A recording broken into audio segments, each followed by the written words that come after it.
এভাবে এসে এখানে দেখুন এই জায়গাটার মধ্যে খুব হালকা করে দিয়েছে, এই জায়গাটা খুব হালকা করে দিয়েছে। এখান থেকে এসে পুরোটা নিচ অব্দি চলে এসেছে। এটা একটা গেল। এই ধরনের আয়ু রেখা চলে গেলে এদের দেখুন জাতক তো আয়ু পাবে দীর্ঘদিন, কিন্তু এইভাবে যে এই ল্যাপিং হয়ে যাওয়া, এই জায়গাটা যে ল্যাপিং হয়ে গেছে, এই ধরনের ল্যাপিং হয়ে গেলে এখানে কিন্তু তাকে হেলথ নিয়ে ভুগতে হবে।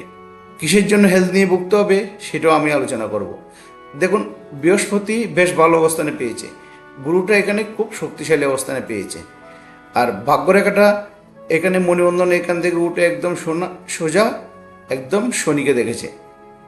শনিকে দেখেছে, জাতক এখানে কোনো টেকনিক্যাল ফিল্ডের সাথে যুক্ত হওয়ার কথা, টেকনিক্যাল কাজ করা বা দেশ বিদেশে জন্মস্থান থেকে দূরে গিয়ে এখানে কর্ম করা, এই ধরনের প্রবণতা এবং এই ধরনের যোগ আছে হাতে।